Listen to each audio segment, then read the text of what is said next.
akkam jirtu hordoftoota Oromoo koo chaanaalii nagaan koo bakka jirtanitti sinaa qaqqabu jecha arrammoo viidiyoo gambraadhaan gara keessanitti dhufeera. Viidiyoon koo arraa maal ta'a akkuma isin argitanii rifeensa koo kana mana koo keessatti haala salphaa ta'een akkamittiin hojjetadhee firiizii jechaadha isa isinitti agarsiisuun gara keessanitti dhufee.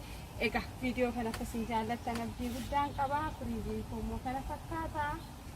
Egaa haaluma salphaa ta'een mana keessaa waan qabnuuni yeroo saddamaatiif kan nu ta'u firiizii akkaataa adda addaatti godhadha. Garuu inni kuni isa baay'ee salphaa jedhee mana koo keessatti itti gargaaramuudha. Isa qabadheen gara keessanitti dhufee viidiyoo kana akkasiin jaallattan abdii guddaan qaba. Maal fa'aa akkana barbaachisu isinitti himee gara viidiyoo isaatiitti darbinaa jechaadha.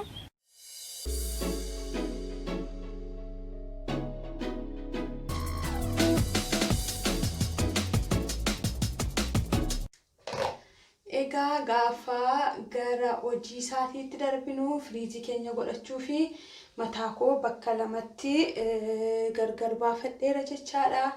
Isa gara kana maalan godhaa jalqaba irratti gar tokkottan dhaa jechaadha.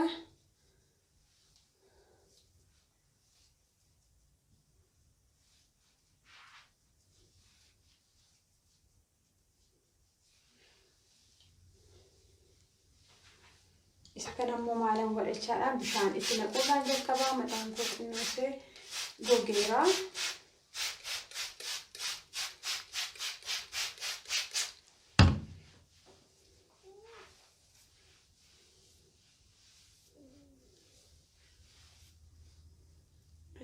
Amma maalan godhaa gara dugda duubaatti xiqqoo ishee akkasittiin eegan baafadhee booda isa kana haala kanaan gara kanatti qabsiifadha.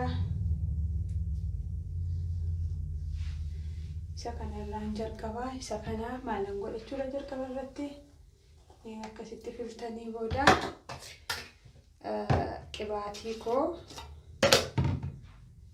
akkuma isinitti himee qibaatii xixinneesseen itti dibatanii jedheera. Amma qibaatii dibuurraan jalqabaa.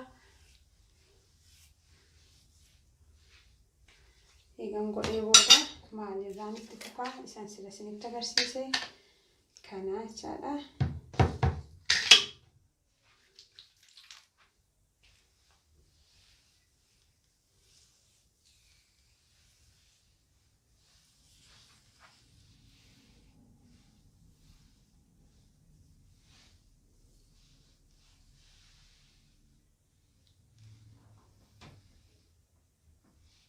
Akkana gootan immoo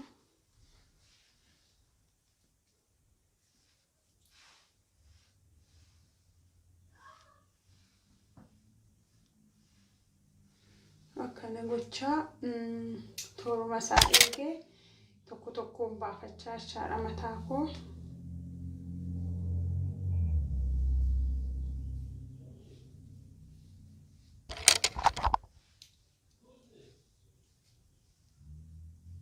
Itti mul'atabdee amma kuni akkuma isinitti himee amma qibaatii koo xiqqoo ishee eegan fuudhee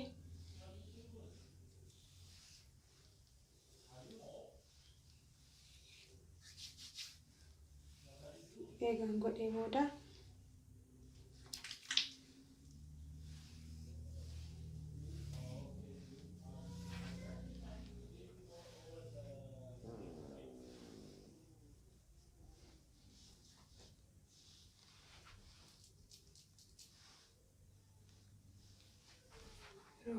itti mul'ata.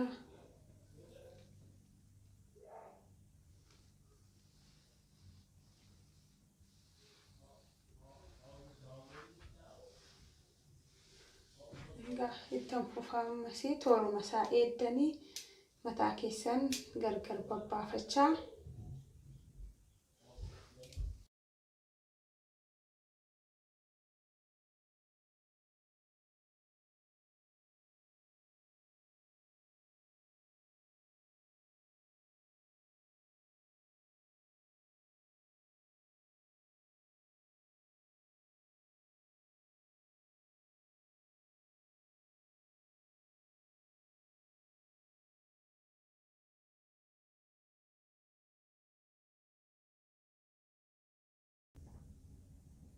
Kan itti bareedee taasisutti mul'ata. Anaala kanaan godhadha. Egaa kana hunda isaa isinitti agarsiisuurraa kana eegan dabalee godhadhee booda hunduma isaa immoo godhadhee maal akka inni fakkaatu isinitti agarsiisa. Kana akkuma toorumaanii qibaatii baay'een baay'isuu isinitti mul'ata.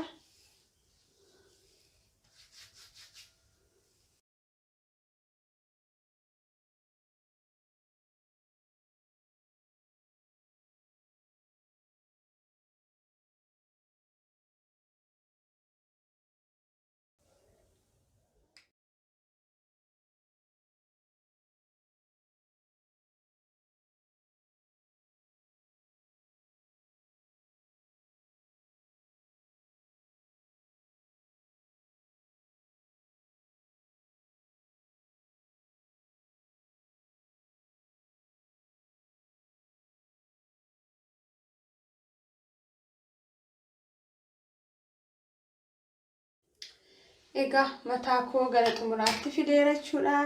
Haala kana fakkaatuun firiizii koo fixeera. Garuu firiiziin kuni goguu qaba jechaadha. Yennaa goge malee hin bareedu. Kanaaf yeroo tokko maalidha mana keessaa kan ittiin mataa qoorfattan yoo isa akkasii qabaattanii inni kunis gaariidha. Kan itti bantanii qoorfachuu dandeessu. Eega qooree xiqqoo intinii ta'ee booda immoo maal akka inni yaa.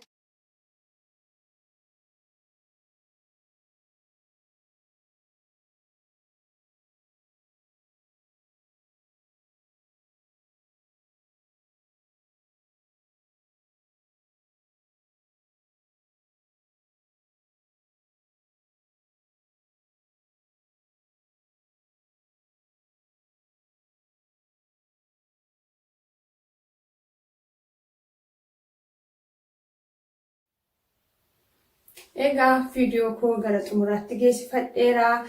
Viidiyoon koo maal fakkaata? Kunoo firiiziin koo haala kanaan dhumeera. Garuu yeroo firiizii godhatanii sa'a dheeraa turuu qaba. Anamma kana sa'a lama tokkittiidha kan inni taa'ee gara keessanitti dhufee maaliif iddoon naquun qaba wanta ta'eef itoo badaan qooriin baheen gara manaatti deebi'uuf jechaaf gara ijoolleetti. Isin garuu yoo yeroo qabaattanii sa'a lama amma sadiitti illee aduu keessa yoo takka mataan keessan taa'ee bareedaa deema malee wanta ta'u hin qabu. Yennaa yookaan immoo kaaksii mataadhaan qoorfatan mana keessaa qabdu ta'e isa jalaa daqiiqaa 20 amma 30tti yennaa turtanii baay'ee bareedee baachuudha. Firiizii inni arrasnitti agarsiise isa baay'ee salphaa fi mana koo keessatti akkaataa itti hojjetadhu isa tokkodha. Karaa garaa garaatiin hojjetadha.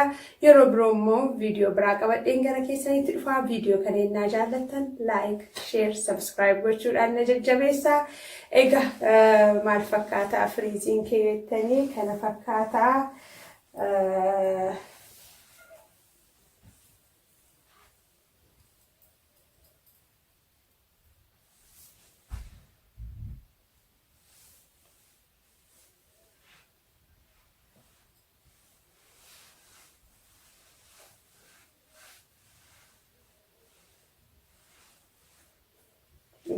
Mataa keessan yoo barbaadan gar tokkotti akka koo akkas baay'ifachuu dandeessu. Yoo feetan immoo garuma dugda duubaatti hunduma isaa qabachuu dandeessu. Egaa akka fedha keessaniittidha kan isin qabsiifattanii hunduu akkaataa isarraa bareeduun qabsiifata. Ani egaa viidiyoon koo irraa kana fakkaata. Haala kanaan mataa koo xumureera. Firiizii isa salphaa isinitti agarsiiseera. Yeroo biraa haala biraadhaan hanga walitti deebinutti nagaan naa turaa. Torbee gaarii. Bye bye.